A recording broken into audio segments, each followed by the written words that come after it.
Hello friends, K R classes में आप सबों का स्वागत है। आज मैं क्लास 9th मैथ से यूक्लिड की परिभाषाएं लेसन लेके उपस्थित हूँ। तो चलिए आज इस लेसन में देख लेते हैं यूक्लिड की परिभाषाएं। तो सबसे पहले हम ये जाने परिभाषा के बारे में। तो परिभाषा ऐसी होनी चाहिए जिसे पढ़कर प्रत्येक व्यक्ति उस वस्तु का एक निश्चित अर्थात सार्थक अर्थ समझ में आ जाए। परिभाषा है, यदि अलग अलग व्यक्ति को अलग अलग अर्थ प्रतीत हो तो संभवतः ये परिभाषा नहीं है। तो हम समझ गए कि परिभाषा क्या है। तो चलिए इस लेसन को शुरू करते हैं और यूक्लिड ने जो परिभाषाएं दी है तो चलिए उसको एक एक करके देखते हैं। तो चलिए सबसे पहले यहाँ पर हम देख लेते हैं कि यूक्लिड की परिभाषाएं, फिर पुनः एक एक करके हम इसको समझेंगे। तो एक नज़र हम डाल लेते हैं यूक्लिड की परिभाषाएं। तो फर्स्ट है, एक बिंदु पॉइंट वह है जिसका कोई भाग नहीं होता। दूसरा है, वह रेखा अर्थात लाइन चौड़ाई रहित लंबाई होती है। ठीक है। तीसरा है, एक रेखा के सिरे बिंदु होते हैं। चौथा है, एक सीधी रेखा ऐसी रेखा है जो स्वयं पर बिंदुओं के साथ सपाट रूप से स्थित होती है। पांचवा परिभाषा, एक पृष्ठ अर्थात सरफेस वह है जिसकी केवल लंबाई और चौड़ाई होती है। 6, पृष्ठ के किनारे रेखाएं होती है। और 7वां देख लेते हैं यहाँ, एक समतल पृष्ठ अर्थात प्लेन सरफेस पृष्ठ है जो स्वयं पर सीधी रेखाओं के साथ सपाट रूप से स्थित होता है। तो चलिए यहाँ हमने देख लिया एक नज़र में यूक्लिड की परिभाषाएं। अब एक एक करके हम इसको समझते हैं। तो चलिए यहाँ पर हम देखते हैं यूक्लिड के फर्स्ट परिभाषा को और इसको समझते हैं। एक बिंदु पॉइंट वह है जिसका कोई भाग नहीं होता, ये यूक्लिड साहब कहते हैं। अब देखिए पॉइंट क्या है, पहले इसको समझते हैं। यहाँ पर देखिए ध्यान से, ये हमने एक पॉइंट बनाया और इसको घेर देते हैं। देखिए पॉइंट को हम घेर रहे हैं, ये देखिए बीच में जो नज़र आ रहा है वह पॉइंट है अर्थात बिंदु है। अब यूक्लिड का कहना है कि इसका कोई भाग नहीं होता, अर्थात अब हम ये समझते हैं कि भाग किसका होता है और किसका नहीं होता है। अर्थात हम ये समझें कि जिसका बीमा होगा, बीमा अर्थात जिसमें लंबाई चौड़ाई और ऊंचाई, यदि लंबाई चौड़ाई ऊंचाई होगा तो उसका भाग हो सकता है। और यहाँ पर कहता है कि बिंदु में न तो लंबाई होता है, न चौड़ाई होता है और न ऊंचाई होता है। इसलिए कहा गया है बिंदु जो है ये बीमा रहित है, अर्थात बिंदु में कोई बीमा नहीं होती। बिंदु में कोई बीमा नहीं होती। बीमा अर्थात लंबाई चौड़ाई ऊंचाई कुछ भी इसमें नहीं होता। अर्थात यदि बीमा हो, लंबाई चौड़ाई ऊंचाई में से कुछ हो तो उसका भाग किया जा सकता है।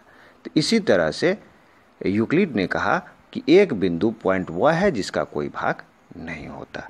तो चलिए इसका हम यदि और अच्छा से समझें तो चलिए इसके परिभाषा पर चलते हैं और इसको समझते हैं। तो चलिए हम इसके परिभाषा को देख लेते हैं।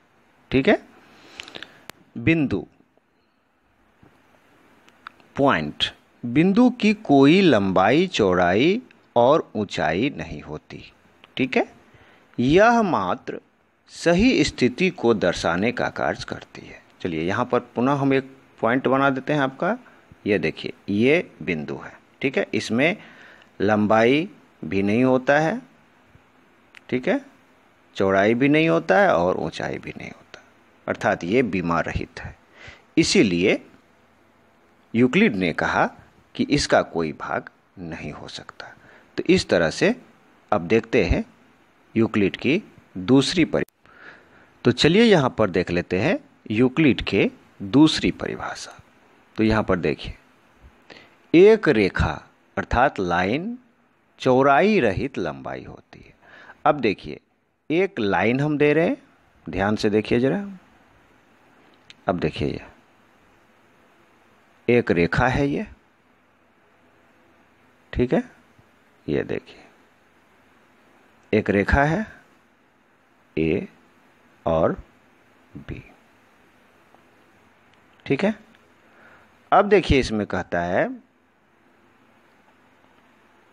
कि चौड़ाई रहित अर्थात इसमें चौड़ाई नहीं होता है, इसमें चौड़ाई नहीं होता है, ठीक है। तब क्या है, इसमें लंबाई होती है। देखिए, इसमें लंबा है ये, लेकिन इसमें चौड़ाई नहीं होती है। ये यूक्लिड साहब कहते हैं, ठीक है। तो चलिए नेक्स्ट परिभाषा इसका देखते हैं। तो यहां पर देख लेते हैं तीसरा परिभाषा, एक रेखा के सिरे बिंदु होते हैं। तो यहां पर यूक्लिड ने रेखाखंड को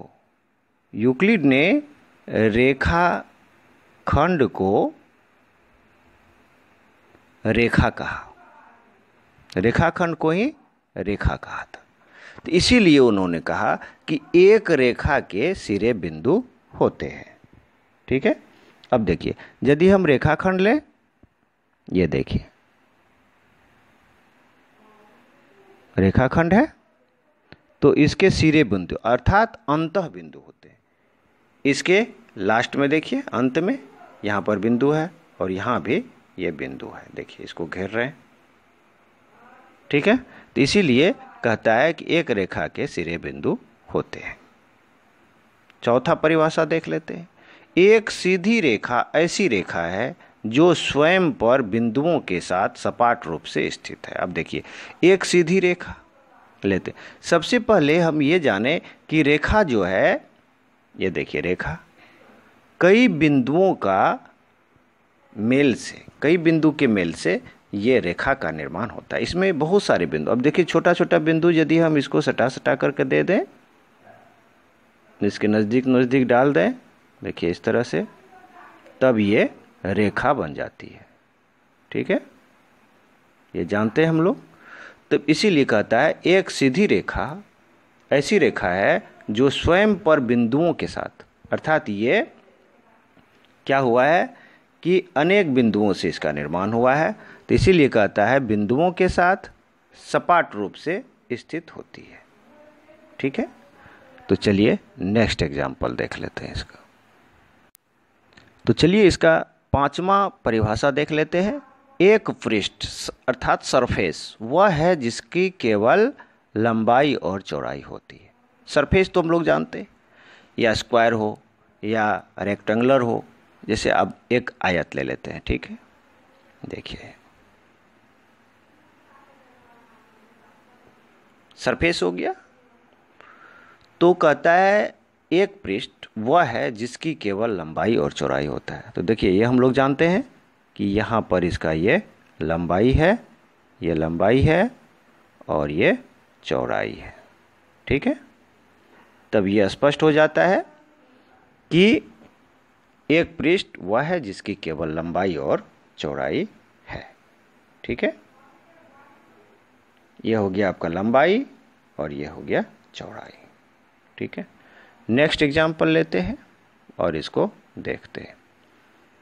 6, पृष्ठ के किनारे रेखाएं होती। अब देखिए जब पृष्ठ होगा, पृष्ठ बनाते हैं एक, देखिए ये पृष्ठ है, पृष्ठ और पृष्ठ के किनारे, किनारे मतलब अंतिम छोर में देखिए ये किनारा हो गया इसका, ये भी इसका किनारा हो गया, ये भी इसका किनारा हो गया और ये भी इसका किनारा हो गया। तो ये क्या है? ये रेखा है। ये भी क्या है? रेखा है। ये भी क्या है? रेखा है। और ये भी क्या है? रेखा है। तो इसीलिए कहता है पृष्ठ के किनारे रेखाएं होती है। ठीक है, ये पृष्ठ हो गया आपका, और ये रेखा, ये भी रेखा, ये भी रेखा और ये भी रेखा। तो पृष्ठ के किनारे रेखाएं होती है। तो ये परिभाषा यूक्लिड ने दिया था। तो चलिए नेक्स्ट देख लेते हैं। अब देखिए यहाँ पर इसको देखते हैं और समझते हैं कि एक समतल पृष्ठ वह है जो स्वयं पर सीधी रेखाओं के साथ सपाट रूप से स्थित है। अब देखिए पृष्ठ का निर्माण कैसे होता है। तो ये देखिए एक पृष्ठ है। तो ये पृष्ठ कैसे बना? तो बहुत सारे रेखाएं एक दूसरे पर आते गया आते गया आते गया आते गया ये। तो ये आते आते क्या हो जाएगा ये? तो ये पृष्ठ का निर्माण कर देगा। ठीक है, तो इसीलिए ये कहा गया है कि स्वयं पर सीधी रेखाओं के साथ, सीधी सीधी रेखाएं इस पर आता गया सपाट रूप से स्थित होते हैं। ठीक है, तो ये था आपका यूक्लिड की परिभाषाएं। तो इसमें हम लोगों ने देखा यूक्लिड की परिभाषाएं और इसको हम लोगों ने समझा।